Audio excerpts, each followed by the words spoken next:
Thanks for joining us. My name is Bill Russell. I'm a former CIO for a 16-hospital system and creator of This Week Health, a set of channels dedicated to keeping health IT staff current and engaged. Welcome to our briefing campaign on modernizing the healthcare data platform with CDW Healthcare's leaders in this space, Lee Pierce and Rex Washburn.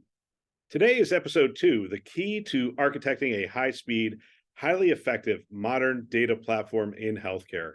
This podcast series is going to culminate with an excellent webinar panel discussion with experts talking about how to modernize your healthcare data platform, the right fit for every unique health system. That's going to be on Wednesday, December 7th. Check out thisweekhealth.com/webinars and click on the link to go ahead and register. We want to thank our sponsors, Sirius, CDW, and Denodo for making this content possible. Now, on to the show. Looking forward to this conversation. I'm going to go back to, as a recap, we keep using this term, modern healthcare data platform. Let's go back and talk about this. So what is the modern healthcare data platform? It's a unified platform. We're bringing all of our data together, but the key elements are it's cloudy by nature, whether that's cloud native or multi-cloud or hybrid cloud, clouds playing in there. Agility is key. So the leveraging of buy versus build, and also leveraging the SaaS offerings that are out there in the clouds and by other third-party vendors. And then also thinking about modularity. Instead of more traditionally, we always looked at things as a monolith. We would find a vendor that would do everything for us, and then we'd be locked in and sometimes stifle our innovation. So now having that ability to be flexible and leveraging the power of the cloud and the vendors that have embraced the cloud are key elements of that platform. Yeah, you mentioned the cloud there a couple of times. And when we talk about cloud-based architecture, one of the things about a cloud architecture is that modularity, is addressing things through APIs. It's the automation. It's bringing in multiple data sources. And it really does give us that degree of flexibility and gets us back to that time where we used to say, hey, just bring the best of breed. But you're talking about an architecture where we can actually use best of breed tools and resources and bring that to bear at the right time to address the right situation. And also swap out the tools when they no longer serve us, right? So right now, the vendors are all innovating so rapidly. It's near impossible to keep track of it and the growth of the ecosystem. So if one vendor just doesn't fit, whether that's the total FTEs required to maintain it or features, functions, you want to move clouds, whatnot, you need to architect to keep that in mind so that you can swap out as necessary without having a huge exit tax. And I'm sure we've all dealt with that, going from on-prem to a cloud. That exit tax can be high and you only want to pay it once.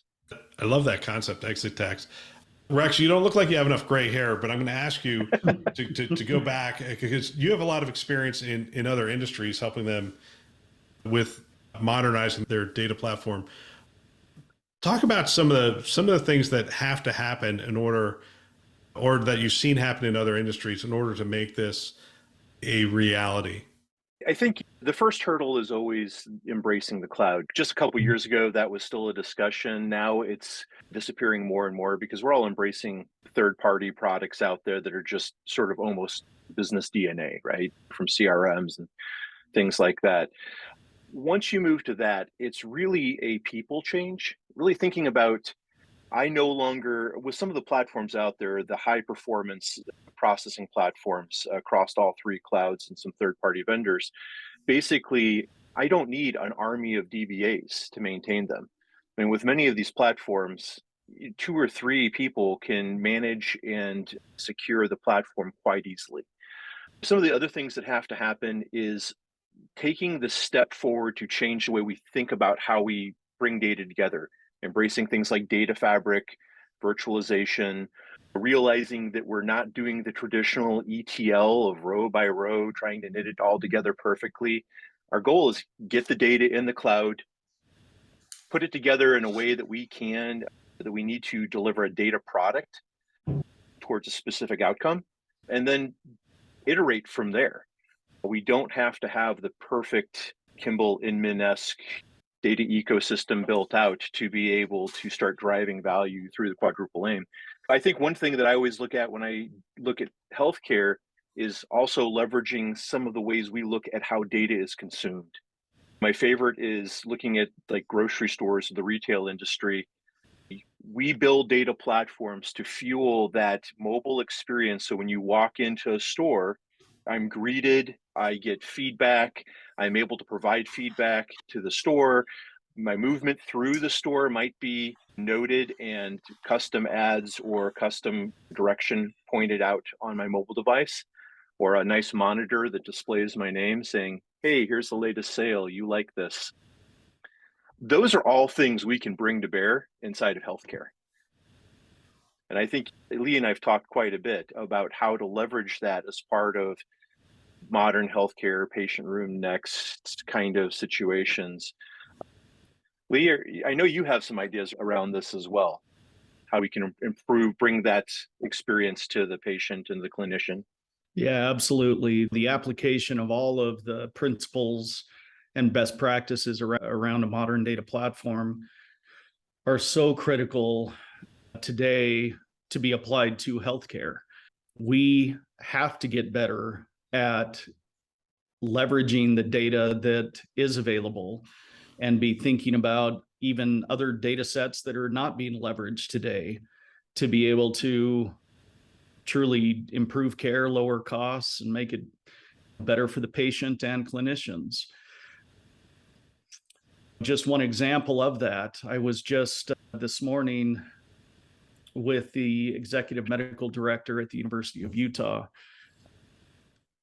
and he was expressing the frustration in the lack of innovation around the presentation of data, which of course has to be backed by a modern data platform that is available for feeding all of this data. But he was expressing frustration in the current experience that clinicians have, physicians like himself, he's an anesthesiologist, and the interfaces that they have in interacting with even live streaming data is frustrating to the clinicians.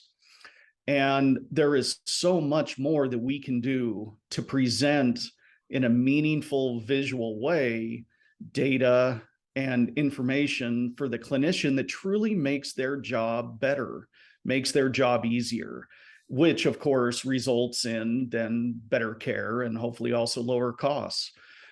That's just an example of one application of what a use case that a modern data platform should enable and make easier than it ever has been to be able to integrate data and be able to analyze it, apply whatever advanced analytics is necessary. But ultimately, it comes down to what experience is that enabling better for the clinician and the patient to truly make their lives better and make their lives easier.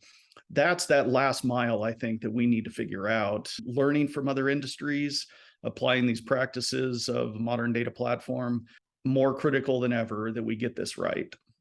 So how do we get from here to there? And Lee, I'm throwing this question at you. With the amount of time you have spent in healthcare, there's someone listening to this right now who says what Bill described with thousands of data sources reaching in and having to massage the data, do all that, the things that we normally do, those practices that in other industries maybe aren't as prevalent because they've moved to a modern architecture. They're saying, I resonate more with that than what Lee's saying. Lee, how do they get from the mire that they are in to a modern platform? Yeah, the discussions that we typically have to move from where they're at to where they need to be, it typically starts with understanding the current state. And it's surprising as you look at healthcare organizations across the country. There's the top 5 or 10% of organizations and their ability to be able to leverage data in a meaningful way. They've been doing it for a long time. It doesn't mean that they still can't apply some of these same principles, but understanding where they're at, many that are just struggling even with the basic descriptive analytics and reporting that's needed. we look first at what they are doing well in leveraging what the EHR vendors and other software vendors that they have are providing for them. Leverage that as fully as you can. As you move up in maturity, though, we then have a discussion, and typically a whiteboarding session if we're in person, or just being able to have a vision of what's possible and how the principles of a modern data architecture can be applied. That discussion usually leads to all of the things that Rex mentioned in terms of leveraging cloud and modularity and agility that can be added on top of the good work that all health systems have done in implementing basic software systems, the EHR and others.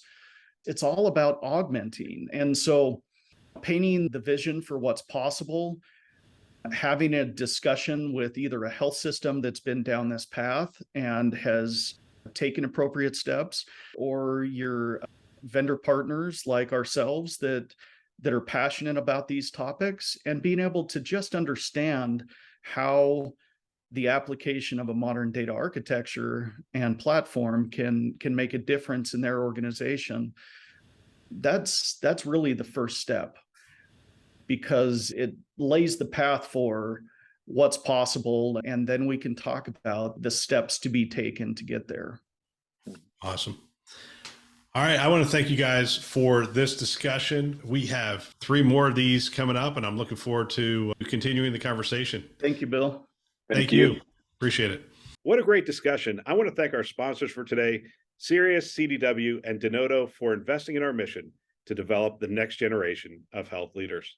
Don't forget that this whole series ends with a great webinar on Wednesday, December 7th. Lee Pierce and Rex Washburn will be joining us, along with Jared Nunez, Executive Director, Informatics and Analytics at Memorial Care.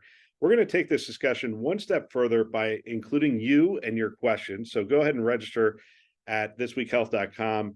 The link is in the top right-hand corner. And don't forget to drop your questions in the form so we can make sure to cover it in the webinar. Looking forward to that discussion.